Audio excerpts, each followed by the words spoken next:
Cette histoire s'est passée il y a 9 ans, mais on va vous le raconter avec un recul de 9 ans, mais l'interprétation d'aujourd'hui. OK? Enfin, après 20 ans, je tombe permanent. 20 ans de persévérance. On vient de finir de payer l'auto. Ça va bien. La maison. La maison aussi, l'hypothèque qu'on a finie. Wow! Je viens d'avoir un nouveau poste. Les revenus vont augmenter. Puis là, on va pouvoir ramasser de l'argent enfin, faire des voyages, passer du temps en famille, puis avoir du temps pour le Seigneur puis pour l'Église. Wow! Enfin! Un peu de sécurité, un peu de liberté. Et peut-être, oui, peut-être, plus de temps pour Dieu.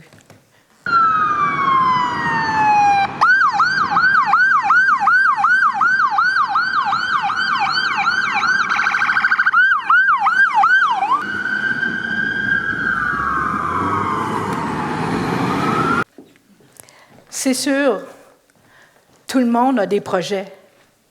Tout le monde propose de quoi à Dieu. Mais c'est Dieu qui décide. Une méningite. Mais une méningite, c'est mortel. Il y a beaucoup de gens qui sortent handicapés. Mais qu'est-ce que je vais faire? Seigneur, t'es-tu là? C'est impossible. Il y a 15 minutes, hier matin, il était debout, il était conscient, il me parlait. C'était un homme en santé. Ils viennent d'avoir une permanence, ils viennent d'avoir une promotion. Voyons, ça n'a pas d'allure, ça n'a pas d'allure, ça n'a pas d'allure, ça n'a pas d'allure, ça n'a pas... Oh, Seigneur, Seigneur, Seigneur, Seigneur.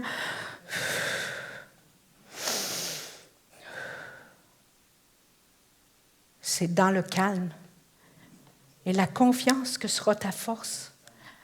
Arrête, André, arrête, André. Sache que je suis Dieu. Sache que je suis Dieu. Oui. Je sais que tu es Dieu, mais ça veut dire quoi, ça? Ça veut dire quoi?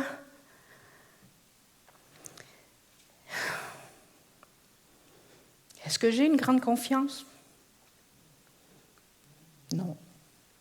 Est-ce que j'ai peur? Oui. Est-ce que j'ai de l'espoir? Oui. Mais mes émotions se promènent entre la peur, le désespoir.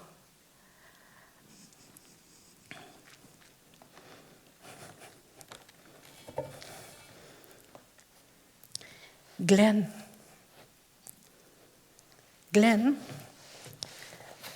tu m'entends-tu? T'es-tu là? Glenn, ça fait 12 heures maintenant que les médecins t'ont mis dans cet état, dans cette espèce de coma.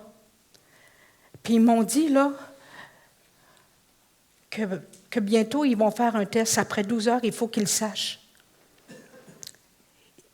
Les médecins s'en viennent, puis ils vont baisser ton soluté. Ils vont baisser ton soluté, puis là, si tu as une réaction, ils m'ont dit qu'ils se battraient pour ta vie.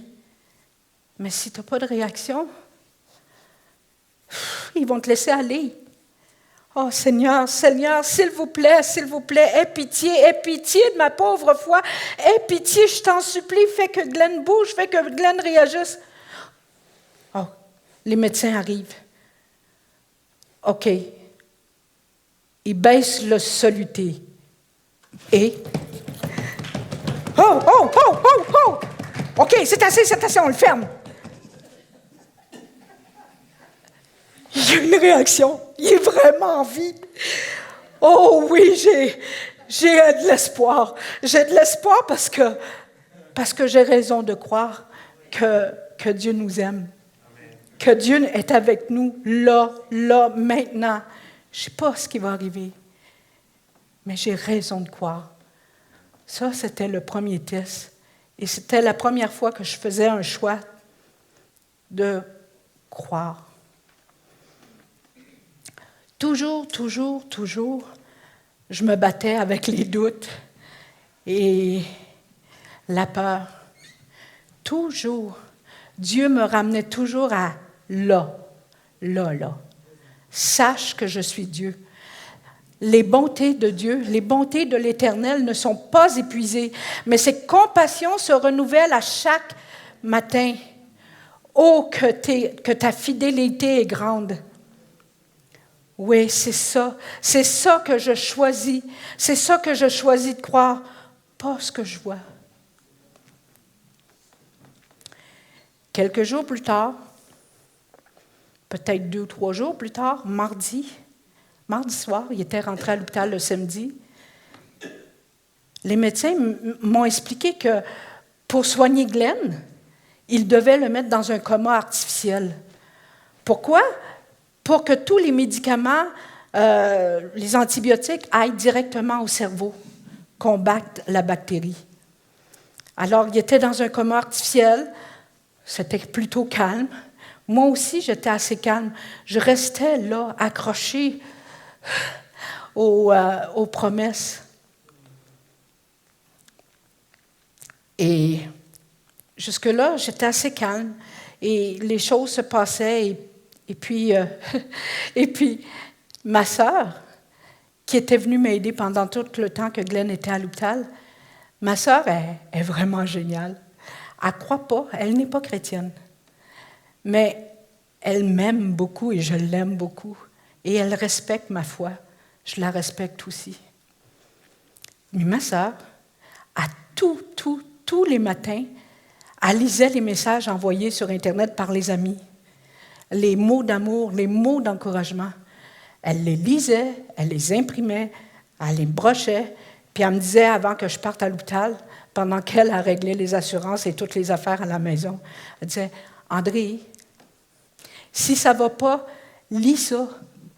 Je pense que ça va t'aider. » Et combien de fois dans toutes ces journées-là, quand que la désespérance arrivait, quand le doute arrivait, combien de fois ces messages-là, ces encouragements-là, ces mots d'amour-là m'ont aidé à me tenir debout à la bonne place, dans les promesses de Dieu. Et puis,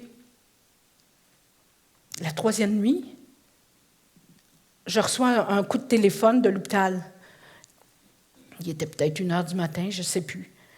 Et puis, on m'annonce, on dit « Madame Lamontagne, votre mari vient de faire en plus une embolie pulmonaire. S'il est en danger, il peut avoir un traitement, mais si on lui donne ce traitement-là,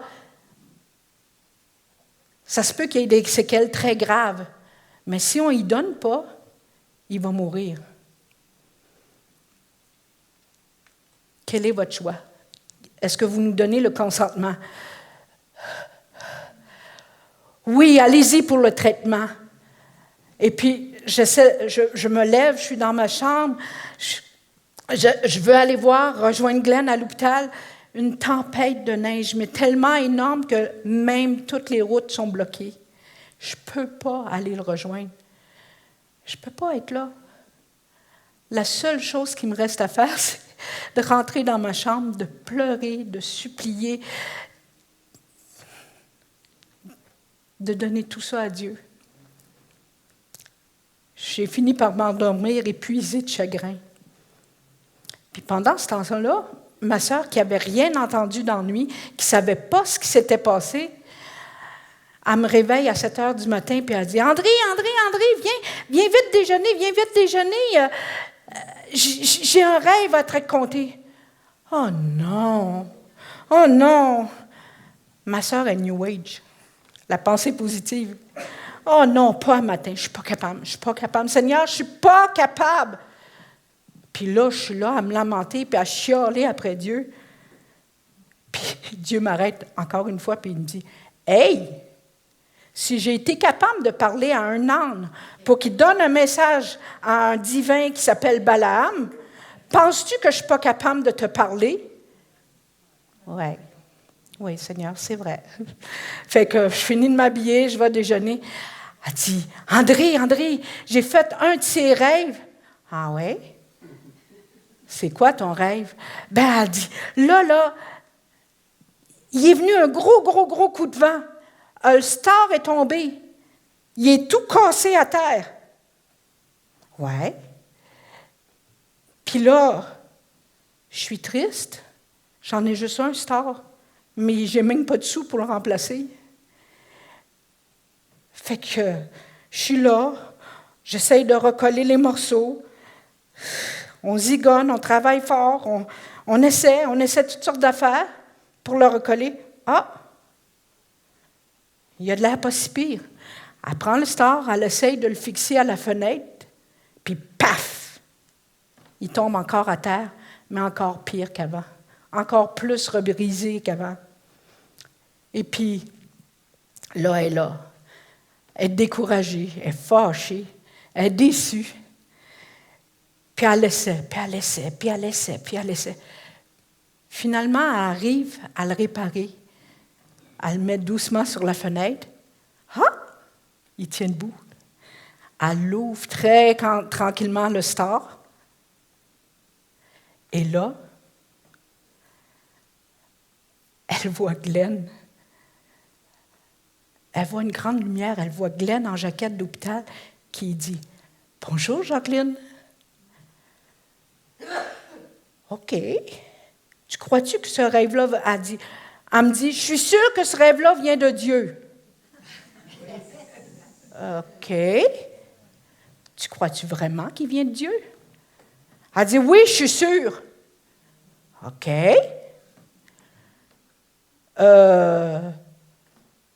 Si tu crois tant que ça que ce rêve-là vient de Dieu, là, tu veux-tu l'écrire au fil de l'actualité dans le journal là, que Marc et Suzanne ont commencé à faire à tous les jours pour donner des nouvelles? Elle a dit, bien sûr. Puis elle y va. Là, c'est moi qui ai confondu.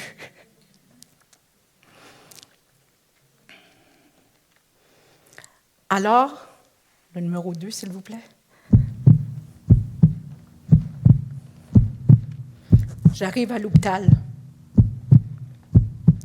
Le numéro 3. J'arrive à l'hôpital et il y a juste ça. Et je vois ça. Glenn est encore plus cassé qu'avant, plus mal pris qu'avant. Maintenant, c'est un respirateur artificiel qui le tient en vie. J'ai tellement peur.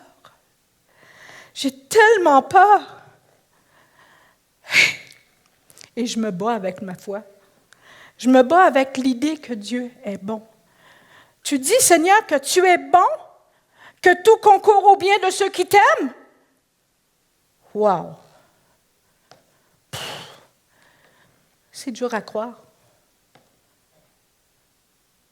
T'entends-tu les prières? T'es-tu là?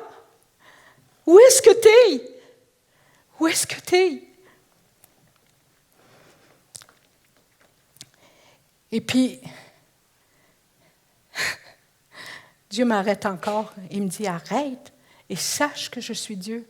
Sache que les bontés de l'Éternel ne sont pas épuisées, ses compassions ne sont pas à leur terme. Elles se renouvellent à chaque matin. Et c'est là que je fais un autre choix.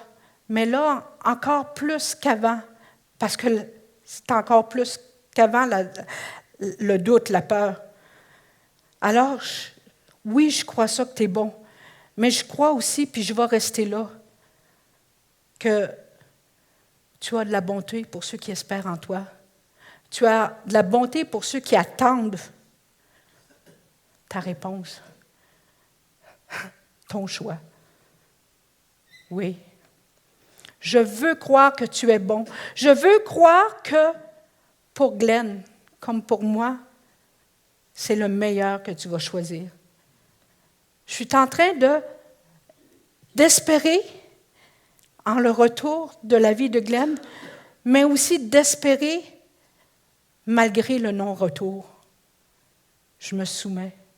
Je me soumets à son jugement. Et pourtant, il y a ça en dedans de moi, ce trésor qu'on peut porter des fois là, dans nos vases de terre, qui est si faible. On se sent pressé, on se sent abattu, on se sent écrasé.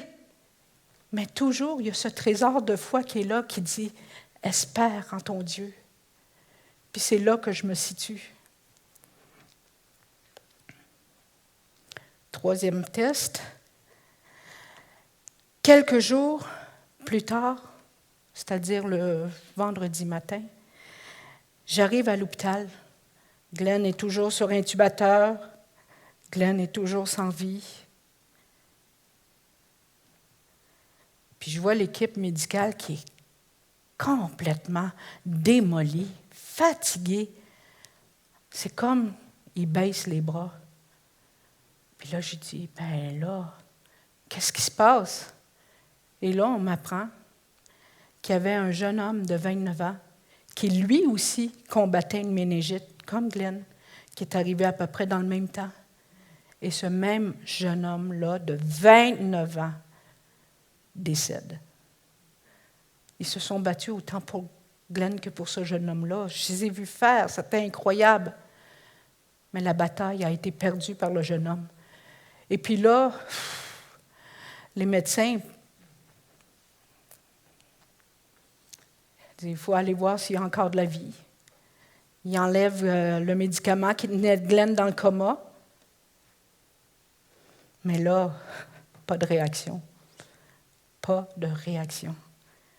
Il reste là, inerte. Inerte. Juste le respirateur qu'il tient en vie, dans le fond. Puis là,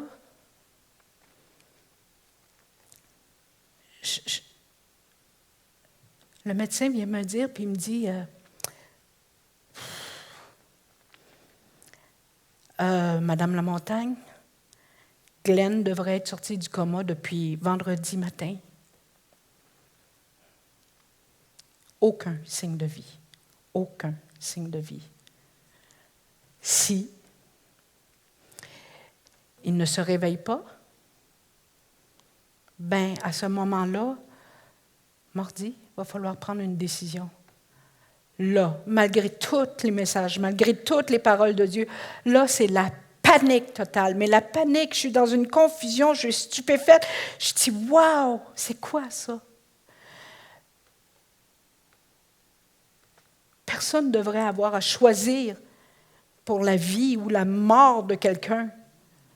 Personne ne doit être capable de porter ce fardeau-là. Personne, sinon Dieu. C'est Dieu qui donne le souffle de vie. C'est Dieu qui le reprend aussi. C'est pas à moi, je suis pas capable. Puis là, j'entends juste le doute, j'entends juste les peurs, j'entends juste ce verdict-là.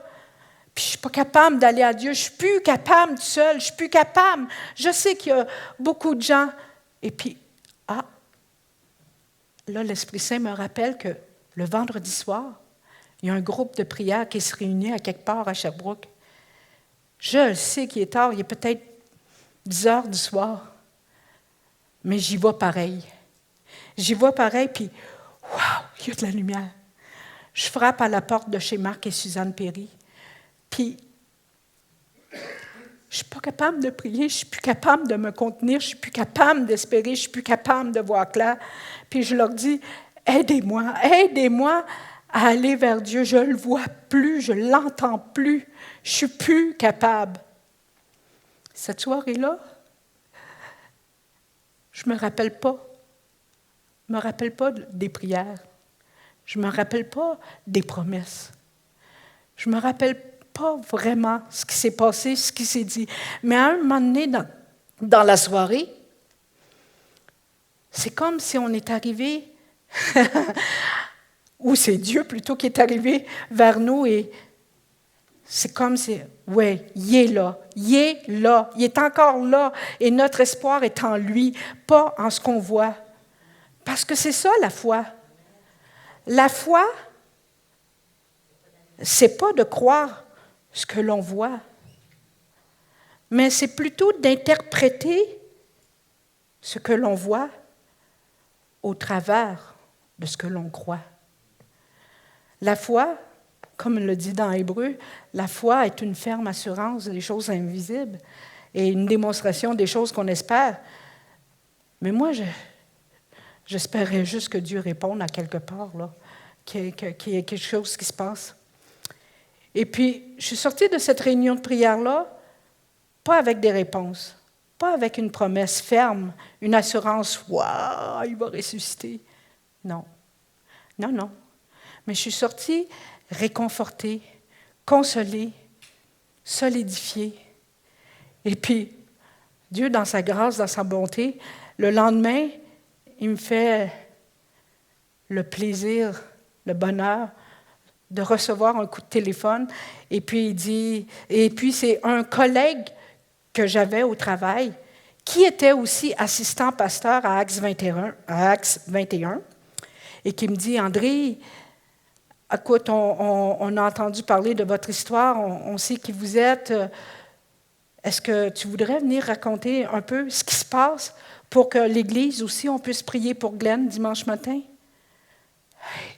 Si j'étais pour perdre l'occasion de demander à d'autres personnes de prier pour Glenn, ça a donné à peu près ceci.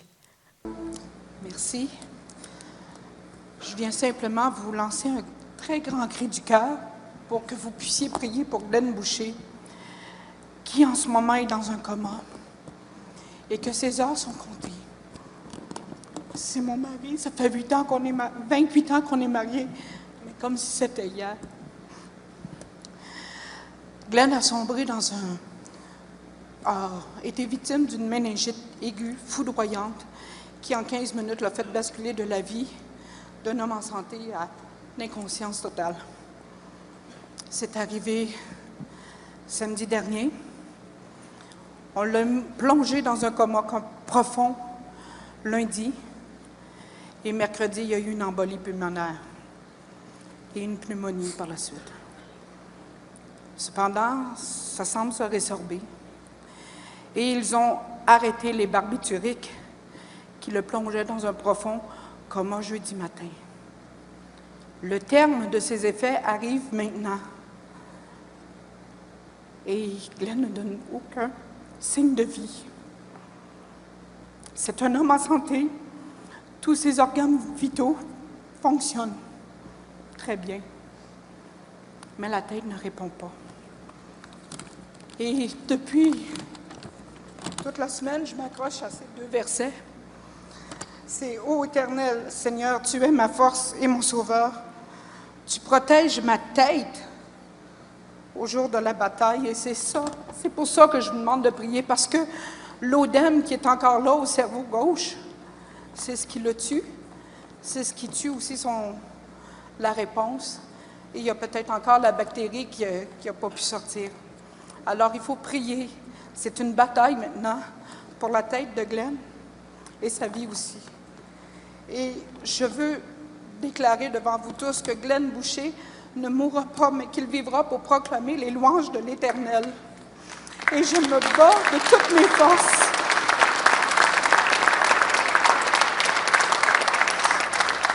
Je me bats de toutes mes forces avec le peu de foi qui me reste. Pour ça, parce que le temps est limite. Et déjà, on m'a fait savoir que mardi, s'il n'y a pas de réponse, je devrais avoir à prendre des décisions très graves. J'ai juste besoin que vous m'aidiez à prier.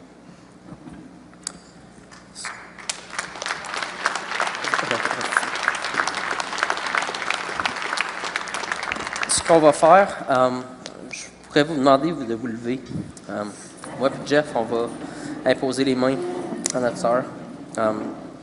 Puis, si vous voulez tendre la main vers André,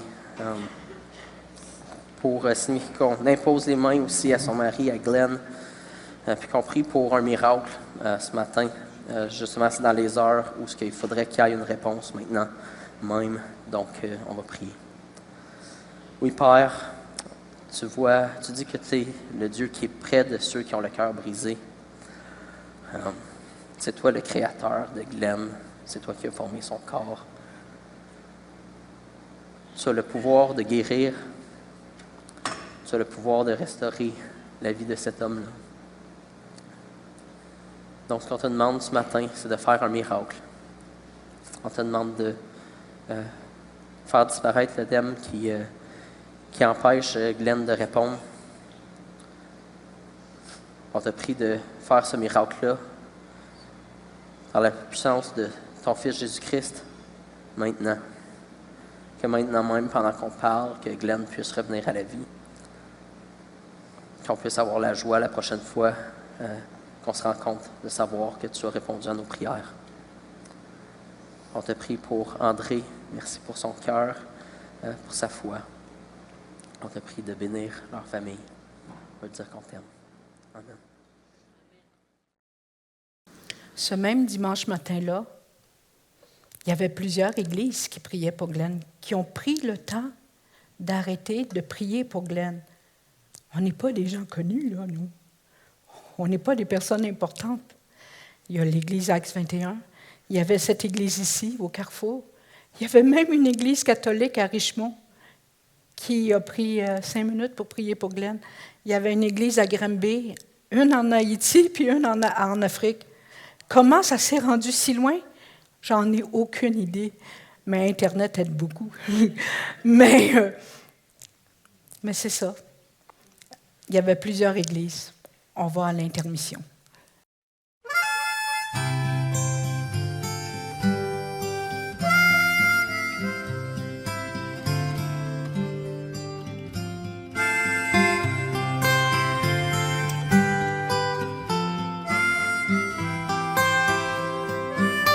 On ne choisit pas toujours la route, ni même le moment du départ. On n'efface pas toujours le doute, la vieille peur d'être en retard. Et la vie est si fragile.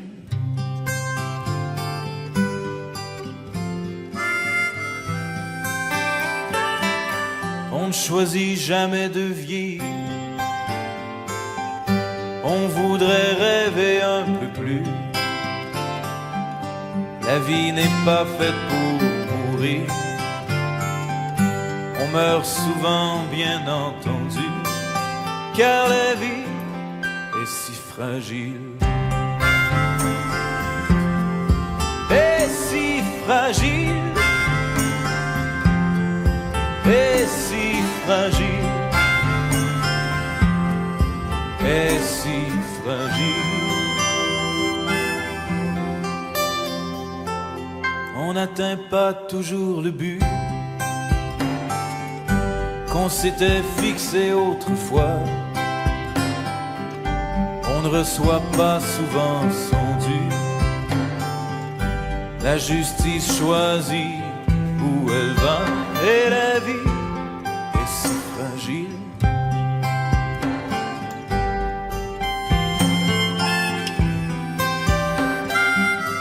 On est seulement ce que l'on peut. On est rarement ce que l'on croit. Et sitôt on se pense un Dieu, sitôt on reçoit une croix. Car la vie est si fragile. Et si fragile. Et si fragile. Et si fragile. Le temps est là, toujours là. Seule justice ici-bas. On est si fragile.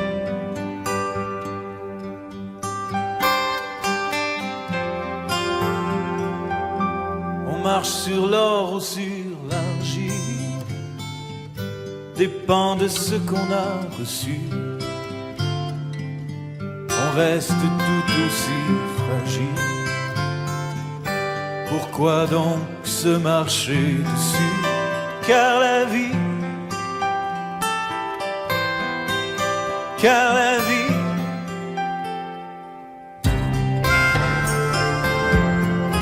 est si fragile, est si fragile. Et si fragile. Ce fameux dimanche soir-là, après que toutes ces églises-là aient prié, même je vais voir Glenn. Je vais voir Glenn à l'hôpital. Puis je suis là. Je dis après toutes ces prières. Puis tout d'un coup, hey!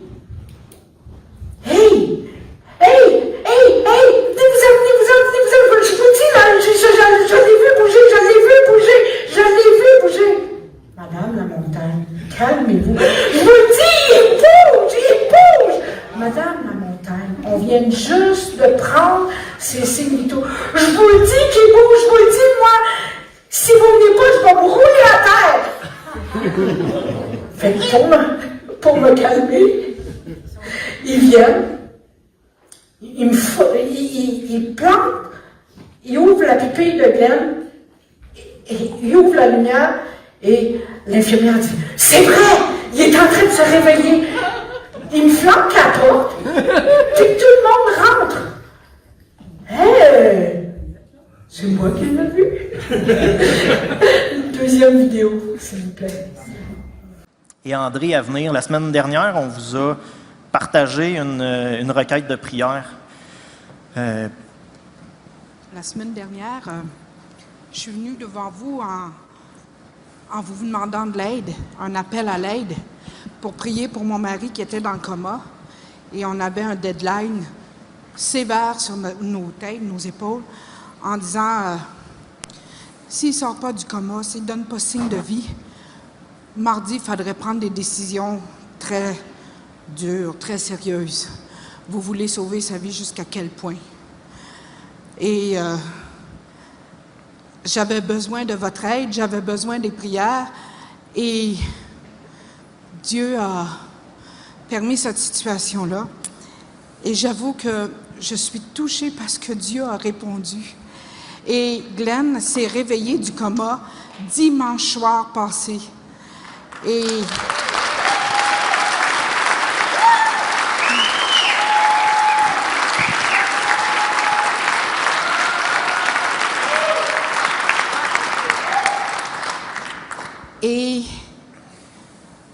il y avait aussi, ce qui m'a beaucoup touchée, c'est qu'il y avait aussi en même temps plusieurs églises évangéliques et même des catholiques qui ont arrêté un moment leur culte pour demander des prières pour Glenn Boucher. Je ne sais pas comment ça se fait que ça s'est rendu si loin.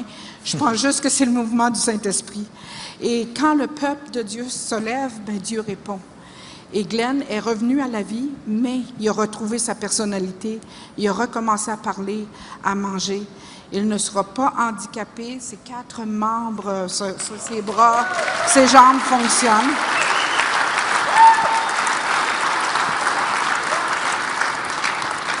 Et hier soir, ils l'ont enfin sorti des soins intensifs. Ça veut dire que sa vie n'est plus en danger.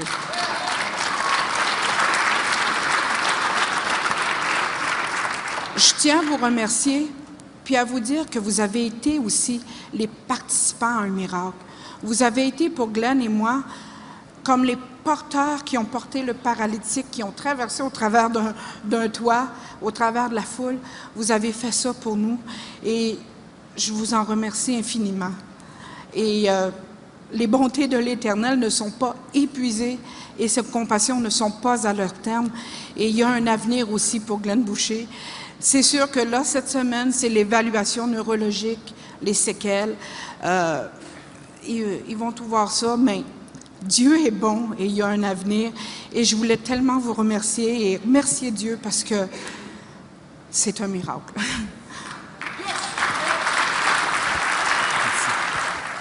Comme vous venez de le voir, c'est une semaine plus tard que je dis ça. Mais au début, quand Glenn a commencé à se réveiller, ouh là là, c'était quelque chose. C'était quelque chose. En fait, il est arrivé, il était entre le sommeil et l'éveil, entre l'inconscience et la conscience. Et puis, Il travaillait fort pour sortir de là. Et puis, tout d'un coup, vers la deuxième journée, ceci arrive. Il fait froid ici. Quoi? Monte le chauffage. Quoi? Il fait froid ici, monte le chauffage. Quoi? Il fait froid ici, monte le chauffage. Il fait fret ici, monte le chauffage. OK. Hey, il est reparti. Il m'a juste dit ça. Il s'est même... Bon. Fait que là, il y arrive une autre fois, un autre éveil, 2 secondes, 2 minutes, puis là, il me dit... Toi, t'es une femme, moi, un homme. Quoi? Toi, une femme, toi, un homme.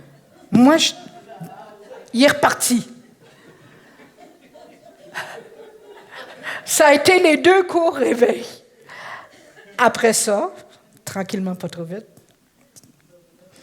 Après ça, tranquillement, pas trop vite, Glenn commence à être plus conscient et commence à vouloir bouger. Allez.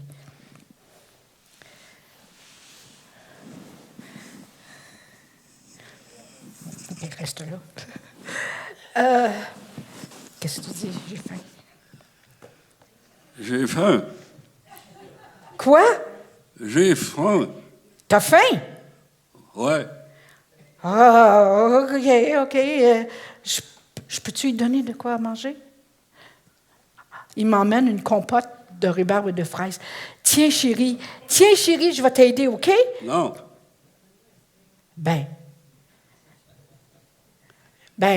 chérie. Non. Là, j'ai la foi. Quoi? Là, j'ai la foi.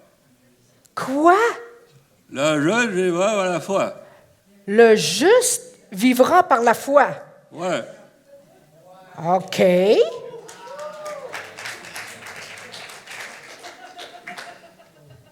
Entre vous puis moi, et puis-tu savoir c'est quoi un juste? Et puis-tu savoir c'est quoi la foi? Il ne sait même pas qu'il s'appelle Glenn. Il ne sait même pas que je m'appelle André. C'est bizarre, mais la vérité, c'est que même dans la mort, l'Esprit Saint est là. Dieu est là. Et il se réveille avec... Le juste ira par la foi. OK. J'ai encore faim. T'as encore faim. OK. Fait que... Alors, Glenn, qui est juste le bras, qui commence à bouger, le juste vivra par la foi, là. Regarde, Glenn, je vais t'aider, OK, je vais t'aider. Non, le juste vivra par la foi. Essaye. Vas-y. Oh! Vas-y.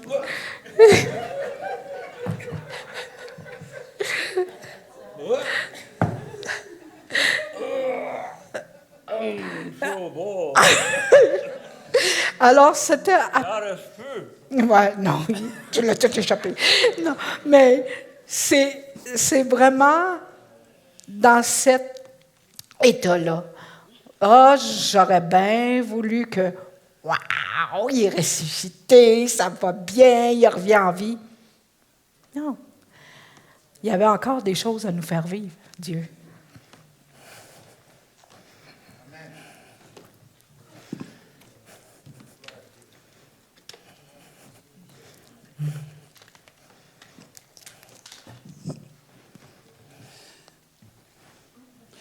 En fait, ça fait 2 mois que j'ai un otite. J'ai été voir des médecins, j'ai pris 2 kits d'antibiotiques. Le vendredi, je vais faire réparer mon auto. Et puis, d'habitude, je reste là longtemps, puis je vais voir le propriétaire, je dis, écoutez, je me sens pas bien. On va arrêter, puis je m'en vais. Puis j'avais un rendez-vous pour voir un autre médecin le soir à la clinique. Et puis là, le médecin, lui, il me regarde, puis il dit, je vais te donner un autre kit d'antibiotiques. Fait qu'on revient à la maison, je je me couche. Puis le lendemain, quand je me lève, je suis inconscient. Dans le sens que André se souvient qu'est-ce qui s'est passé. Elle me l'a raconté, mais si elle ne me l'aurait pas dit, je n'aurais pas pu vous l'expliquer ce matin. Je me lève, puis elle trouvait que j'étais un peu étrange. Mes phrases sonnaient drôles, mon articulation. Et puis, elle me demande quel est le nom de ma mère, puis je n'arrive pas à le trouver. Elle avait prévu de sortir pour aller avec une autre fille. Ça faisait longtemps qu'elle avait prévu cette sortie-là. Mais finalement, voyant mon état, elle a décidé de rester. Fait qu'elle voit que la situation s'aggrave, fait qu'elle appelle 911, puis qui finalement il explique est-ce qu'il est capable de plier son cou, puis finalement je n'étais pas capable. Fait que tout de suite, ils font venir l'ambulance, qui vient, puis il m'emmène à l'hôpital. Durant le temps que je suis à l'hôpital, il y a comme un moment où je suis comme endormi, mais sans rêver. C'est-à-dire que c'est comme si le temps s'est arrêté. Pendant des jours de temps, je suis complètement inconscient, et puis l'embolie qu'il y a eu, je n'ai rien senti. Ils m'ont percé un trou dans le crâne avec une mèche, je n'ai rien senti non plus. Tous les appareils qu'ils m'ont mis, je n'ai rien senti. Quand André me parlait tantôt, non, j'ai rien entendu comme tel. Puis là, à un moment donné, quand ils ont enlevé le liquide bariatrique pour le liquide qui me permettait d'être dans un état comatique, à ce moment-là, j'ai commencé à revenir. Mais ce qui était un peu spécial, un peu comme un bébé, on sait qu'à un moment donné, le bébé va arriver, mais on ne sait pas exactement quand. Puis on ne sait pas comment, de quel côté tout ça. Ben, moi, c'est pareil, j'étais comme prisonnier dans mon corps et j'essayais de sortir pour trouver une place pour rentrer en contact avec les gens à l'extérieur. C'était un peu spécial, mais c'est vraiment ce que je vivais. Puis les moments, tantôt, que je disais que j'avais faim, puis les mots que j'ai dit, c'était des moments qui duraient des fractions de secondes, pas longtemps, où je rentrais en contact, puis après ça, je retournais dans mon corps prisonnier. Puis j'étais incapable de contrôler ça. Puis à un moment donné, j'ai fini par sortir puis être en contact. Je peux dire que dans les 15 premiers jours, il n'y a pas grand-chose que je me souviens. Sinon, la compote aux pommes et au rhubarbe de tantôt, là, que j'ai dégusté, mais avec une seule bouchée, il ne restait pas beaucoup. Et puis, finalement, là, comme j'étais inconscient, comme mort, je ne pouvais pas prier pour demander à Dieu qu'il me guérisse. Tu sais, dans la Bible, on dit souvent, c'est parce que tu as la foi que tu vas être guéri, puis tu as juste à demander l'aide à Dieu. C'était pas possible. Je ne pouvais même pas dire un mot, j'étais complètement inconscient. J'étais à la merci des autres.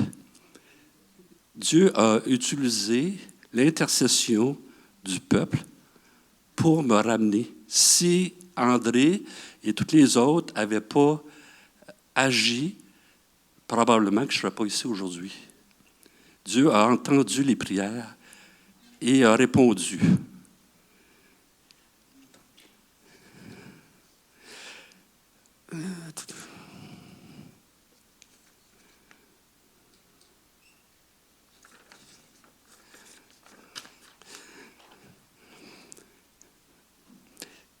On a pris 3 semaines pour préparer ce temps de partage, puis j'avoue, c'était difficile parce que je n'arrivais pas à me souvenir des choses. Puis graduellement, Dieu m'a rappelé des événements, m'a rappelé des choses qui s'étaient passées.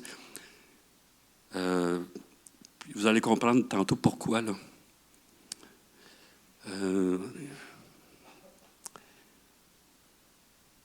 Fait que là, tantôt, quand je parlais, vous ne m'entendiez pas très bien, parce que j'avais la langue semi-paralysée.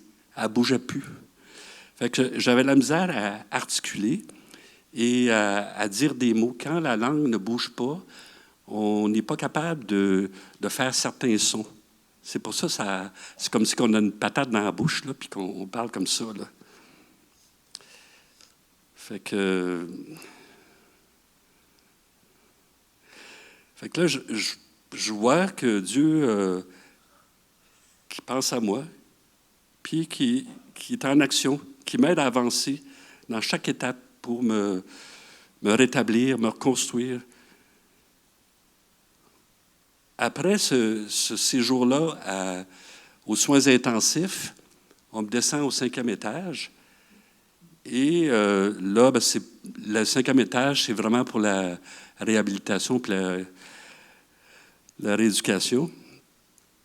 Donc, je suis quand même sorti du coma, mais je suis incapable de parler, de bouger, de manger d'une façon normale. Je me sentais comme un enfant dans un corps d'adulte. Je savais que j'avais besoin de lui. J'avais une foi qui ne venait pas de moi. Une foi, vraiment une foi, un don de foi. J'avais une certitude que Dieu m'aiderait. Je ne pouvais que lui donner mes limites et m'attendre à l'intervention de Dieu. Je devais lui tout réapprendre. Je me sentais paralysé, mais porté par la foi des frères et des sœurs dans le Seigneur. J'étais hors de danger. Dieu m'a sauvé de la mort et je sais qu'il prendra soin de moi pour mon rétablissement et ma réadaptation. Mais je ne suis pas conscient de ce qui s'en vient et je vis le moment présent. Je constate, quand je regarde devant, je vois une ligne noire. C'est comme si dans mon cerveau, quand je regardais, je voyais toujours une ligne noire. Le verset me revient, « Le juste vivra par la foi », qui a été mon guide pendant plusieurs mois, je pourrais dire. Je ne comprenais pas vraiment à l'époque qu'est-ce que je disais, mais pour moi, c'était comme si ça voulait dire que je devais mettre ma confiance en Dieu. Fait que là, ben, il y a... je donne ça à Dieu, et finalement, la ligne noire que je voyais, elle disparaît. C'est Dieu qui venait de faire un miracle. Puis là, ben, la réadaptation, elle commence au niveau de la parole. Fait que j'avais un orthophoniste qui venait m'aider, faisait faire des exercices pour articuler, pour dire certains sons, pour parler d'une façon plus claire. Et ça a duré quand même, je dirais, plusieurs semaines, parce que j'ai dû continuer chez moi avant que j'arrive à parler comme fou. Là. C'est comme si que Dieu avait mis un désir en moi de faire des efforts pour me tenter de me réadapter. J'avais à cœur j'étais couché dans mon lit et je me faisais des exercices moi-même. J'essayais de bouger mes jambes, mes bras pour redonner de la souplesse parce que c'était rigide. Quand ça fait 2 semaines qu'on n'a pas bougé, les articulations, ils ne bougent plus tellement. Fait que tranquillement, je bougeais, puis j'essayais de faire des petits mouvements. Et à un moment donné, on m'a mis dans une chaise roulante. Puis dans la chaise roulante, j'ai décidé d'aller dans les corridors puis faire du jogging avec mes pieds comme ça. Ouais, ça avance pas, celle-là? Ah non, il n'y a pas de roue, c'est ça. Fait que j'essayais, je faisais des longueurs, puis j'étais tout seul à me promener. J'ai dû gagner un Guinness à un moment donné à force de faire des longueurs. Mais mes muscles des jambes se renforçaient. Et puis, par la suite, on a commencé la réadaptation pour que j'apprenne à marcher, puis trouver l'équilibre. Ça a pris quand même plusieurs jours. Mais au début, je marchais comme ça, comme un robot. C'était vraiment difficile d'avoir la souplesse. Puis à force de marcher, la souplesse est revenue. Mais je voyais quand même que Dieu, tout ce temps-là, était derrière moi. Puis il était là pour me soutenir, puis travailler à mon rétablissement. Parce que si on se souvient de ce qu'André a dit, Le stock était tout endommagé. Il ne s'est pas réparé instantanément. Ça s'est fait progressivement. Je devais réapprendre à écrire. Je ne savais plus comment écrire. Il y a quelqu'un qui m'aidait à former, écrire des lettres pour être capable de former des mots. Donc, le défi était grand, mais la beauté de la chose, c'est qu'un bébé, il ne sait pas qu'il faut qu'il apprenne à marcher, parler, courir, aller à l'école, puis tout ça. Il le découvre à fur et à mesure. Dans sa bonté, Dieu a été pareil pour moi. Il ne m'a pas montré tout ce que j'avais à faire. Il m'a montré qu'une seule chose à la fois pour que je puisse m'y attarder, m'accrocher à lui, persévérer, trouver son aide et voir la victoire. C'est comme ça, graduellement, que j'ai pu avancer. Là, j'étais dans mon lit, puis j'avais mon rasoir électrique, je voulais le brancher, mais pas capable de marcher, pas capable d'aller le connecter. Le téléphone sonnait, je n'étais pas capable d'aller le rejoindre. Mon désir, c'était de lire ma Bible, mais je n'avais même pas la force de soulever la Bible. Je n'étais pas capable de la soulever, ni d'ouvrir les pages. Fait que la Bible était là, mais je ne pouvais pas l'utiliser. De toute façon, je ne savais plus lire. Fait que je ne parlais pas correctement. Puis aussi, comme j'avais eu une otite, je n'entendais plus tellement bien. Mais à un moment donné, le verset m'est revenu, le juste vivra par la foi. Et puis là, j'ai donné ça à Dieu. Puis la difficulté d'entendre assez comme guéri, ça a été rétabli. Là, ça faisait 5 semaines que j'étais à l'hôpital, puis j'avais à cœur de sortir, naturellement. Mais là, ils m'ont dit, écoute, il dit, là, tu as un test à passer. Il faut que tu arrives à déterminer qu'est-ce que tu veux faire. Bonjour, madame, vous pouvez rentrer. Vous êtes la bienvenue. Fait que là, je dis, je vais faire une sauce à spaghetti. Fait qu'ils me disent, OK, choisis les ingrédients, puis c'est toi qui vas la concevoir, puis qui va faire la sauce. Fait que je commence à préparer la sauce. J'ai des sueurs. J'ai peur de la manquer. Je sais que si je ne réussis pas, je ne sors pas de l'hôpital. Mais il faut que je la réussisse. Je prie, je m'accroche à Dieu, puis je persévère. Puis c'est difficile de tout coordonner. Finalement, j'y arrive, je passe le test, puis je peux retourner à la maison.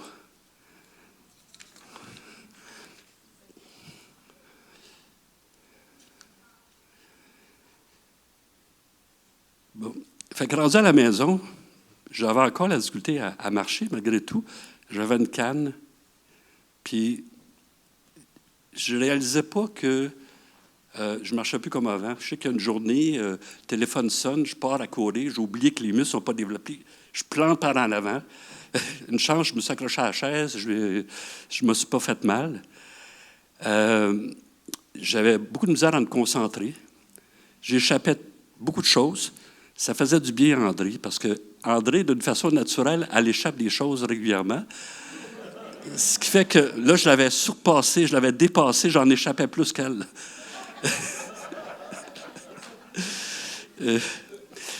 Puis, je faisais beaucoup d'anxiété aussi. Bon, on m'avait suggéré de prendre du Ritalin. Puis, moi, j'avais dit non, je vais plutôt m'en remettre à Dieu, tu sais. Fait que, par rapport à l'anxiété, je n'avais pas toujours la victoire, mais ce que j'ai découvert, c'est de m'arrêter, de voir avec Dieu, c'est quoi l'émotion qui est derrière ça? C'est quoi qui fait que je fais de l'anxiété? À ce moment-là, je l'exprimais à Dieu et en lui donnant, je trouvais ma sécurité et la confiance revenait. Mais vraiment, je dépendais comme un enfant de Dieu. Mes capacités étaient très limitées.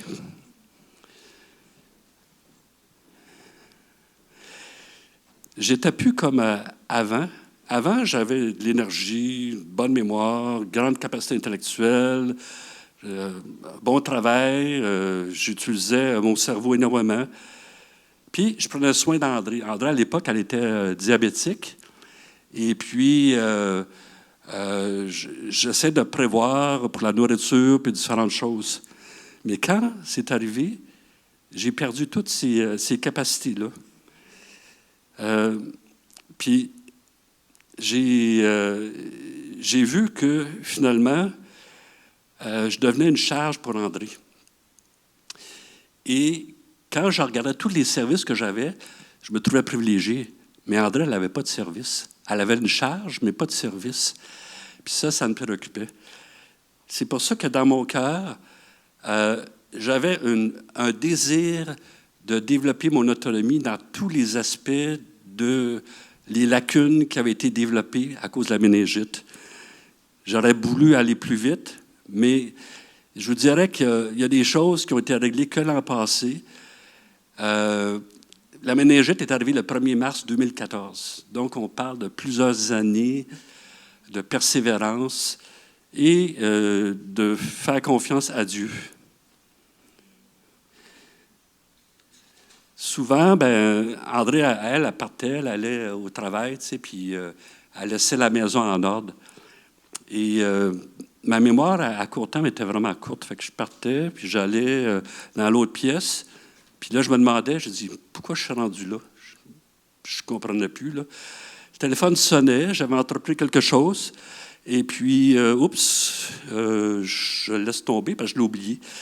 Fait que quand elle revenait, la maison, c'était un désordre total. Fait qu'elle, elle devait prendre soin de moi et de mon incapacité à gérer les choses. Je n'étais pas comme ça avant, mais c'était le cerveau qui avait été atteint. C'est pour ça que ça se produisait comme ça. Donc, à la maison, je devais tout réapprendre. C'est pas compliqué, c'est que je ne savais plus vraiment faire de la cuisine. Je ne savais plus comment utiliser des outils. Le quotidien, je ne m'en souvenais plus. J'avais perdu la dextérité.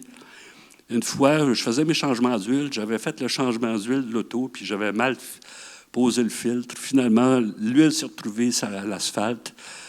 Mais j'ai persévéré, puis finalement, tranquillement, à force de persévérer, Dieu a rebâti et m'a redonné la capacité de faire des choses que je ne pouvais plus faire.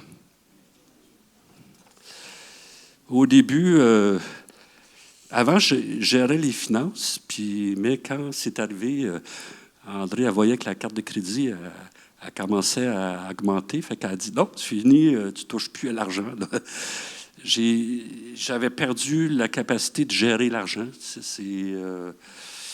Mais je n'étais pas révolté, je l'acceptais. C'était normal pour moi, là. Dieu est bon. Avant la méningite, on avait des matériaux dans le sous-sol. Qu'un jour, on s'était dit, on fera des rénovations. Et Dieu a permis qu'un chrétien vienne chez nous, m'aider à aller à mon RIP et m'aider à faire des rénovations. Puis en faisant les rénovations, c'est comme si la dextérité se reconstruisait tranquillement, puis la capacité d'assurance augmentait et ça m'aidait à bâtir aussi. Mais il a été très patient. Il n'allait pas plus vite que moi. J'étais déjà pas vite. Fait que c'était vraiment un privilège. On voit depuis le début comment Dieu, depuis le début, prend soin, est souverain et contribue à avancer. Il n'arrête pas. Souvent, je pense souvent on n'est pas conscient de tout ce qu'il fait. Un jour, mais qu'on arrive de l'autre côté, je pense qu'on va réaliser des actions qu'il a posées qu'on n'est pas conscient. Bon, la lecture. La lecture, ce n'est pas quelque chose que j'ai trouvé facile. Ça a pris 2 ans de persévérance pour arriver à relire. Mon travail me demandait de de lire constamment. Donc, j'étais habitué de lire. Mais là, je n'étais plus capable de lire comme avant. Quand je regardais un texte, les mots, ils se transformaient dans mon cerveau. Et non seulement ils se transformaient, mais je sautais des mots. Et quand vous regardez, mettons, une lumière, vous savez que c'est une lumière. Mais dans ma tête, les images n'étaient plus là. Donc, la connexion entre ce que je lisais puis la réalité ne se faisait pas du tout. Puis, c'était pas évident, tu sais, parce que je voulais lire ma Bible, mais j'y arrivais pas. Mais à chaque jour, j'essaie de prendre un extrait de la Bible, puis en lire un petit bout. Des fois, j'en comprenais des petits bouts, tu sais, puis je priais, puis j'avançais. Puis finalement, après 2 ans, c'est devenu plus facile de lire. Et c'est pendant que je suis là. Bon, je vais en parler tantôt. Naturellement, j'avais perdu mon permis de conduire à cause de la méningite. Et on m'avait proposé d'aller faire de la réadaptation au centre de réadaptation. Et André travaillait à Magog. Moi, on ne m'accordait pas l'autorisation d'avoir un transport adapté. Donc, je devais aller 3 fois par semaine au centre de réadaptation, l'hôpital de Saint-Vincent, puis on demeure à Bramptonville. Et finalement, Dieu m'a mis à cœur de faire du pouce.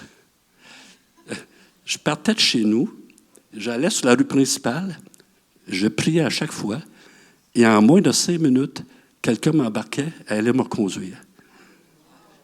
Puis ça a duré des mois de temps. Puis Dieu a toujours répondu. Et c'était des médecins, des personnes ordinaires, des fois des avocats. Même, il faisait des détours pour aller me conduire au centre de réadaptation. Et je me souviens d'une fois où c'est une femme qui m'a embarqué, elle avait son chien, son bébé, à avoir l'SPCA, puis elle me laisse avec son bébé dans l'auto. Puis je me suis dit, elle est quand même confiante. Une étrangère qui laisse son bébé, qui avait peut-être 6 mois, dans l'auto à un inconnu qui est là, qui fait confiance. Mais on peut voir Dieu, son amour et sa délicatesse et sa persévérance à agir quand on est au bout de nos limites, quand on n'est plus capable. Après 1 an, j'ai retrouvé mon permis de conduire. Fait que là, j'ai dit, bon, on va faire un test. Je me rends sur le coin de la rue, puis là, je fais du pouce. Ça ne marche plus. Ça a été fini. La grâce, c'était juste pour un temps. Ça fait que finalement, j'ai commencé à prendre mon auto pour me rendre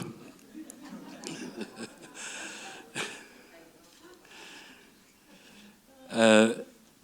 Quand André, j'ai dit, il fait fret.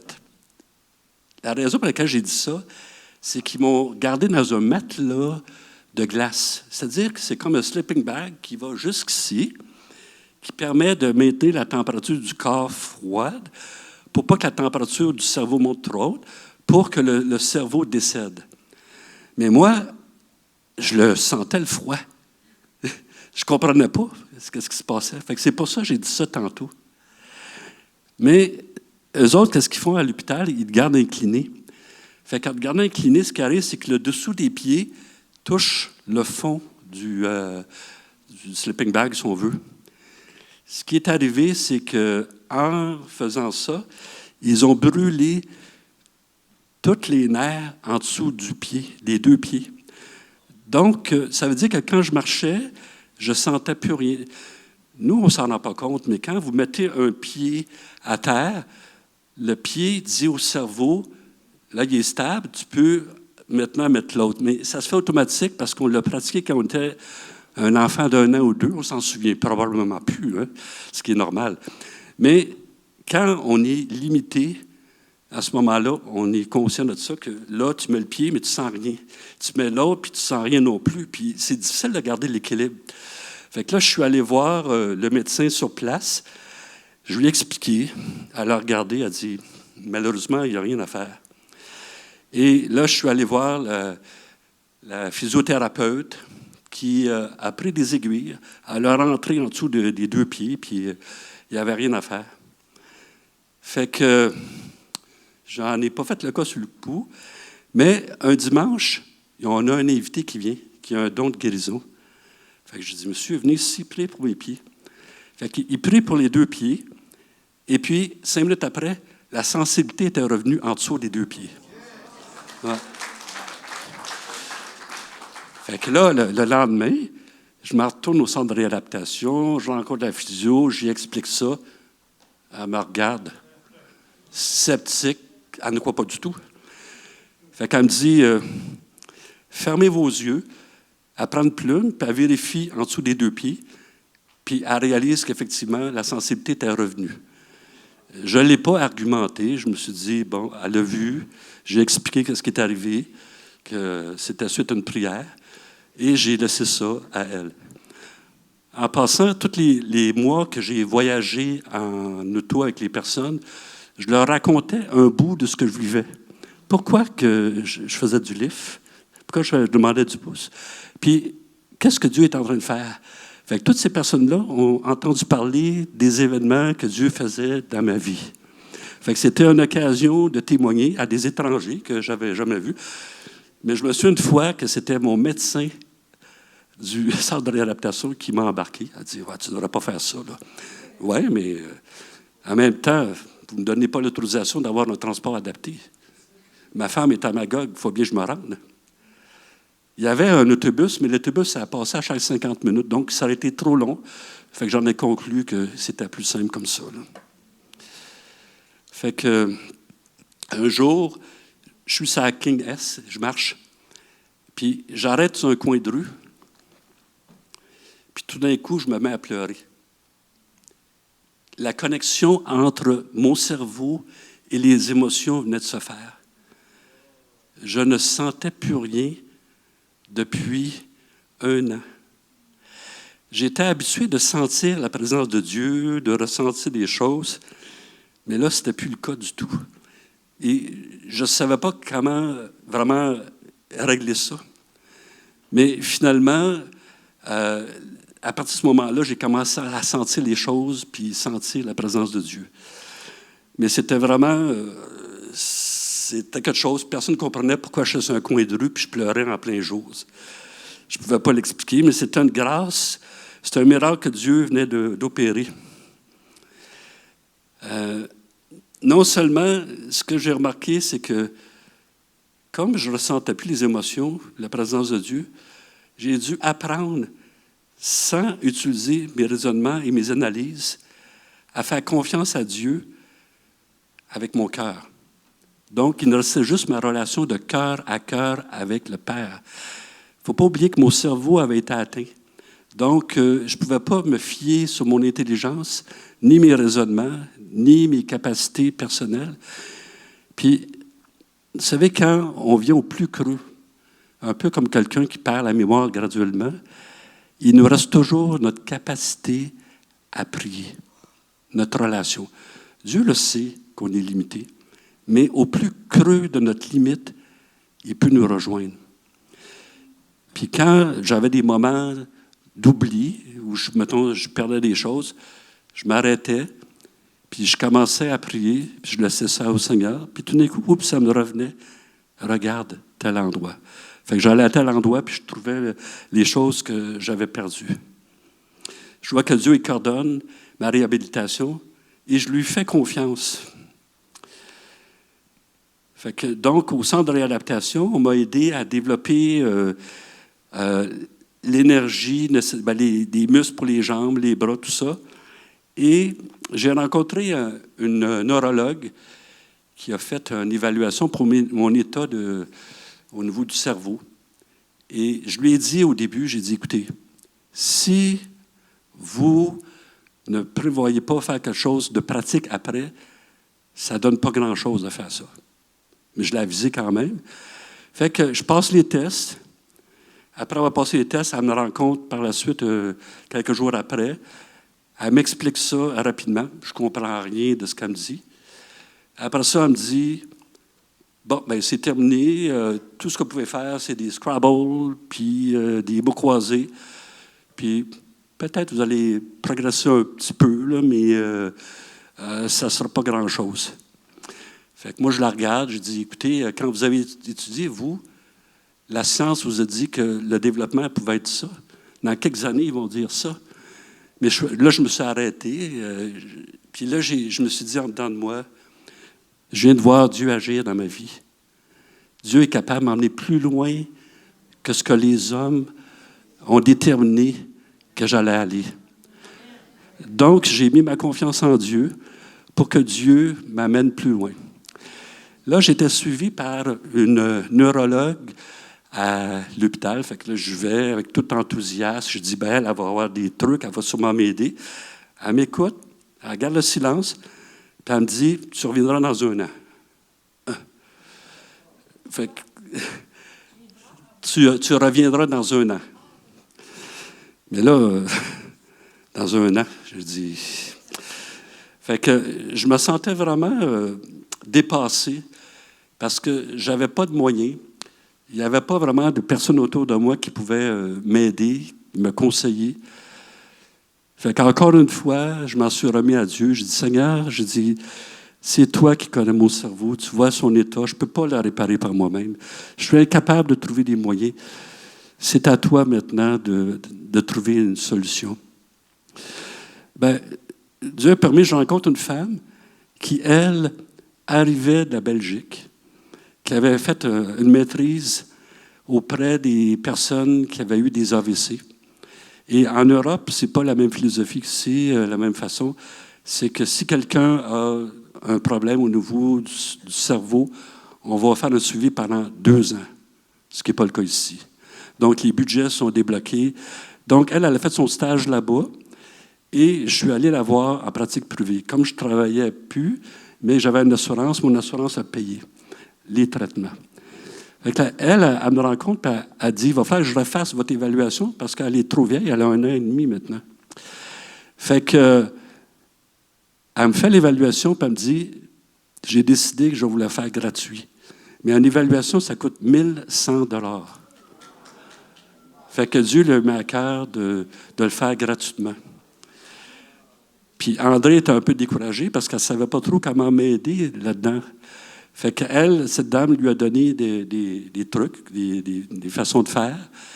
Et à un moment donné, elle me dit, tu vas trouver un livre audio. Fait que je m'en vais à la bibliothèque, je prends un livre que je ne connaissais pas. Là, je l'amène. Le livre, c'était Le Shack. Mais Le Shack, je ne le connaissais pas. Je ne savais même pas de quoi il parlait.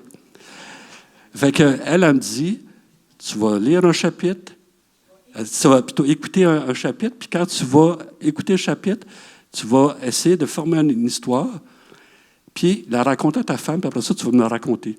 Donc, j'étais obligé de résumer un chapitre qui parlait de Dieu à la personne qui me suivait. Fait qu'on voit encore Dieu qui est souverain, qui dirige et qui prend soin de nous, mais aussi parle de lui. Et finalement, elle m'a aidé à restructurer un peu plus le cerveau et puis à développer un peu plus la mémoire. C'est sûr que je n'ai pas retrouvé les capacités que j'avais avant, mais comme je dis à quelqu'un, en vieillissant, on en perd des plumes. On ne va pas en rajeunissant de toute façon. Et la grâce surabonde quand on a des limites personnelles.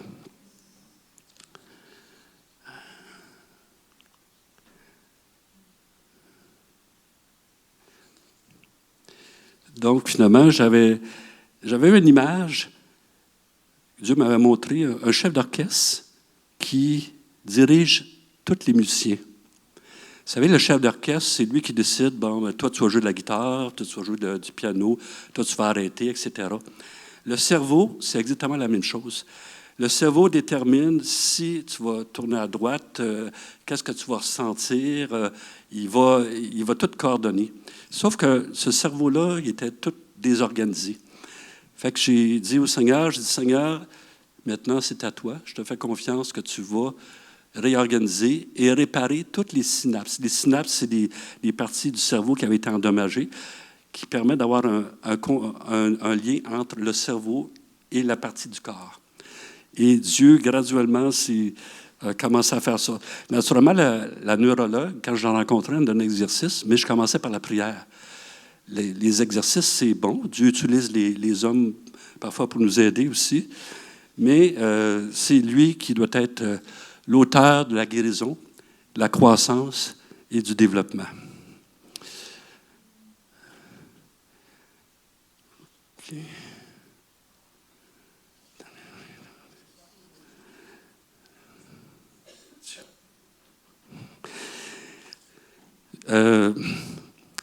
André, elle se souvenait que quand j'étais plus jeune, je faisais beaucoup de vélo. Puis finalement, elle s'est dit, bon, il faudrait qu'il fasse l'exercice. Mais on n'avait pas l'argent, puis j'en avais plus de vélo. Fait que Dieu lui rappelle qu'il y a quelques années, on avait mis de côté de l'argent américain en cas qu'on aille un jour aux États-Unis. Mais je ne me souvenais plus où je l'avais mis, naturellement. Fait qu'il fallait le trouver. Finalement, j'avais 500 $ qu'on a changé en canadien, qui a donné 650 $ canadiens. Dans ce temps-là, ça a changé entre-temps. Et finalement, j'ai trouvé un vélo usagé pour ce prix-là, qui était pratiquement neuf, qui valait le double du prix. Fait que j'ai commencé à faire du vélo tranquillement. Je faisais 5 minutes, puis je dormais 2 heures après. Après ça, je faisais un autre 10 minutes quelques jours après, puis je dormais encore 2-3 heures. C'était comme ça pendant plusieurs mois.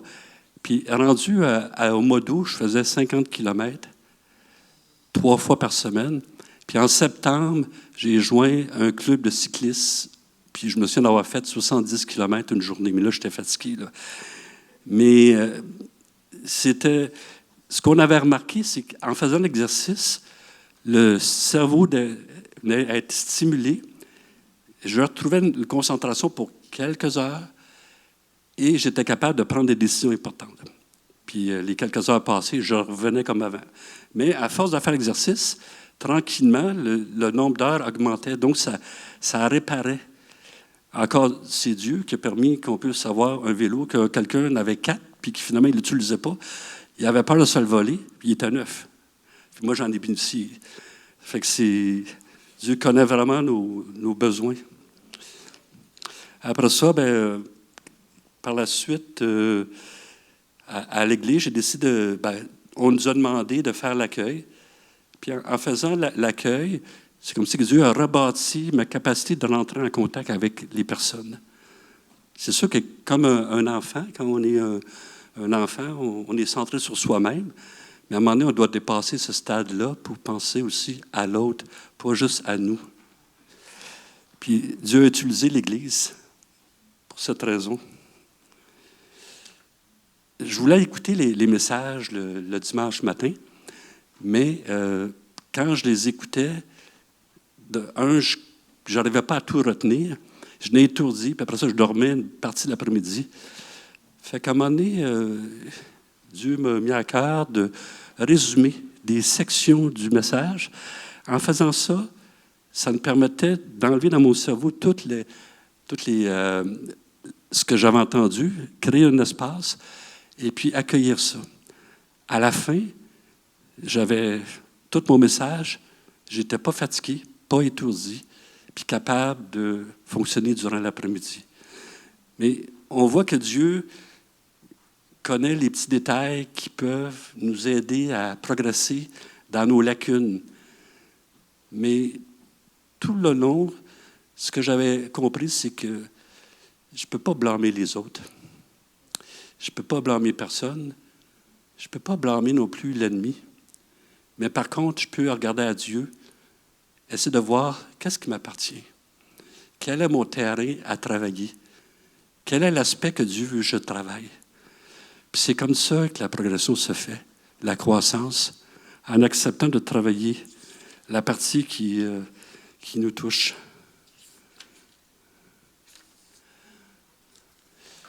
maintenant, je suis plus conscient de la vie et de ce qui se passe aussi après la mort, pour avoir vécu des parties. Je connais un peu plus Dieu, une partie du moins, puis j'ai réalisé que la seule chose que j'amènerais, c'est ma relation avec Dieu. Donc, pourquoi pas l'approfondir et la développer, parce que de toute façon, c'est la seule chose qu'on va amener, notre relation avec lui. Et c'est sûr que maintenant, je sens une plus grande fragilité, mais on est plus conscient de la puissance, de la souveraineté de Dieu. Fait que je nous encourage à trouver en le Père, bien aimant, le secours, l'aide, la consolation, la compréhension et l'écoute dans nos détresses. En conclusion, Dieu... Je peux avoir le micro? En conclusion, ça marche pas. En conclusion, Glenn avait à guérir d'une méningite. Moi, j'avais à guérir d'un manque de foi, criant envers Dieu le Père. Jésus a toujours été un ami. Le Saint-Esprit a toujours été facile pour moi à avoir une relation. Mais Dieu le Père, ça a été plus difficile parce que j'ai eu de la difficulté avec mon propre Père. Apprendre que Dieu le Père est aussi bon que Jésus, est aussi puissant que le Saint-Esprit, ça a été une dure leçon dans cette méningite-là. Par 3 fois, Dieu est revenu. Tu crois-tu à ma bonté? Un peu comme il a fait pour Pierre après la résurrection. Pierre, tu m'aimes-tu? Mais c'est comme s'il me disait, André, tu crois-tu que je suis bon? Tu crois-tu que je vous aime? Tu crois-tu que je suis Dieu? Puis tu crois-tu que je suis bon malgré tout ce qui peut arriver? Es-tu prêt? Es-tu prêt à ça? Et le long cheminement, c'est ça que ça nous a amenés. Dieu nous amène dans un désert parfois pour parler à nos cœurs, pour nous mettre au neutre et nous faire comprendre les paroles de l'apôtre Paul qui dit que nous portons ce trésor dans des vases de terre afin que cette puissance extraordinaire soit attribuée à Dieu et non à nous. Nous sommes pressés de toute manière, mais non écrasés, inquiets, mais non désespérés, persécutés. Dans ce cas-là, c'était la maladie ou le doute, mais non abandonnés. Abattus, mais non anéantis. Et puis, après cette histoire-là, je peux dire que, comme Job, j'avais entendu parler de toi, mais maintenant, mon œil t'a vu. Oui. Je voulais terminer en remerciant Dieu le Père, le Fils et le Saint-Esprit qui ont contribué à notre avancement pour nous et pour vous. Et surtout, remercier mon épouse André. Merci André pour ta persévérance, tout ce que tu as vécu d'insécurité, ton impuissance aussi, puis tu ne savais pas qui j'allais devenir, qu'est-ce qui allait se passer. Tu connaissais très peu de l'avenir. Et je voulais remercier tous ceux qui ont prié pour moi, qui ont intercédé, qui ont persévéré. Sans eux, on ne serait pas ici. Merci.